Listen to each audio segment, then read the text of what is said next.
Use the code CHICKEN in the shop. Hey guys, the Chickens here. We're back today with another Boom Beach video. In today's video, guys, we're going to be going over your day one path for season 46. Well, maybe not yours, but we're going to talk about day one and everything like that. So if you guys have not already, make sure you do me a solid and subscribe to the channel. A lot of you guys watch the videos but don't actually subscribe to the channel, so just take a second, hit that button for me. I really do appreciate it. Also, for those of you doing the code chicken in the shop, like I mentioned yesterday, I'm going to be doing a giveaway. Something of Supercell's, some things they've sent me over the years. It's going to be cool.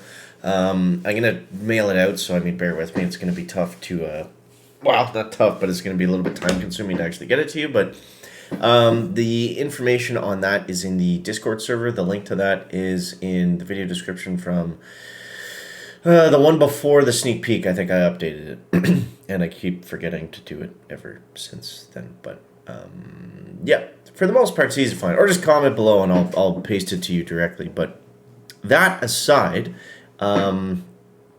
this tech tree, what we have learned, and I didn't notice this at first, but it's almost identical to Season 44. So a lot of the stuff that happened in Season 44, we're going to be able to do in Season 46. Now, why they made the same tech tree, I don't know. But it is what it is. There are some differences. I mean, but for the most part, the big stuff is the same. Like the critter launchers, the stat nodes. You know, we had Everspark here before. So having Brick there, I don't know if it's going to make it better or worse. I think Brick is probably the better hero to have. But we'll see. We'll see. So we've got to make the choice of going defensive or going offensive. So I think what's going to happen is we're probably going to need to get Zookas at some point in order to clear engines. Heavy Rush is probably not going to cut it, especially once we get Critter Launchers and Sky Shields in the mix. Then it's going to be really, really tough to get anything. They're not that expensive at 24 keys, so it's not a major kind of detour.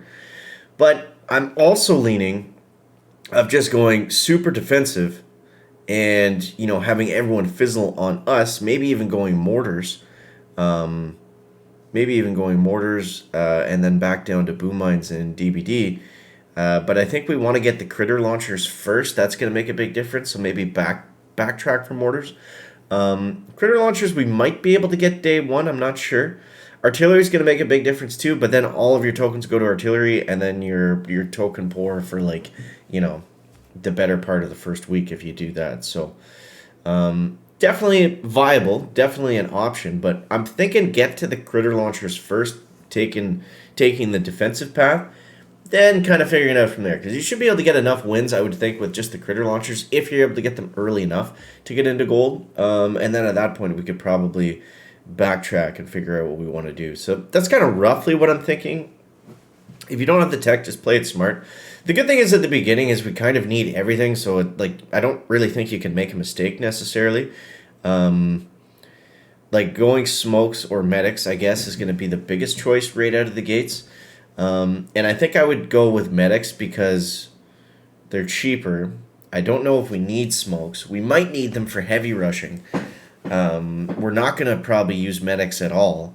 So maybe the smart play is to get smokes, and then that opens up the other side. But then the thing is you're opening both sides at the same time, because you have to have machine guns and flamethrowers.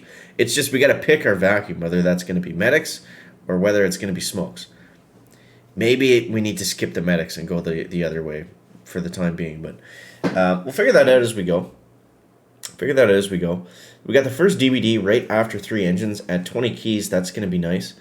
No reason not to get that and maxed out, I don't think. But yeah, for the most part, we're just going to be heavy rushing. We do have riflemen here as well. So, I mean, we can sprinkle some of those. And we have a lot of troops that we can use. We've got heavies, rifles, medics, Zookas, and warriors pretty well right out of the gates. And combine them with brick. I mean, we have a lot of different choices.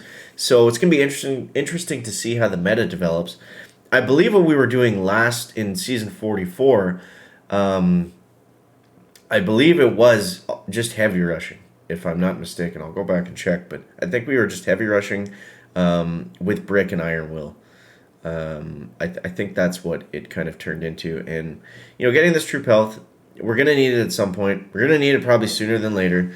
So yeah, it's going to be interesting because we kind of, like I said, we kind of have to get everything like right away. So it's just going to be determining that most effective path, which we're trying to hash out here.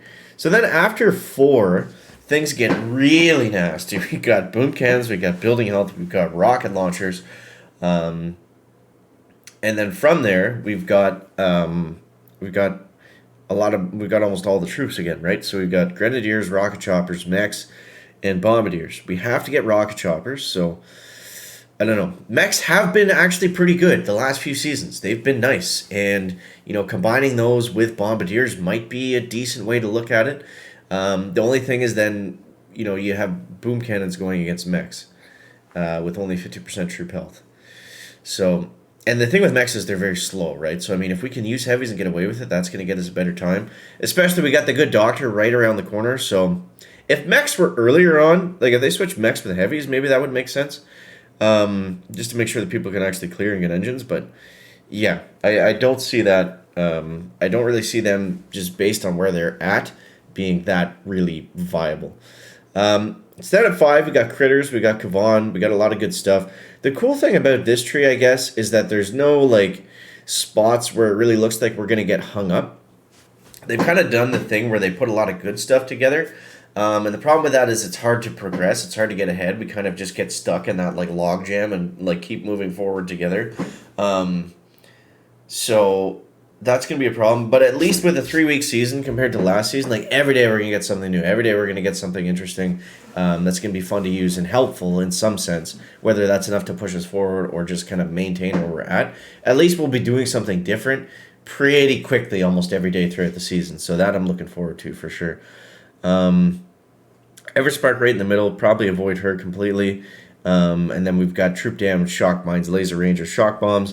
Laser rangers might be the meta. Again, they've been the meta. Pretty well every single season they've been featured. They've been the dominant troop. So maybe getting to them as quickly as possible is a good idea.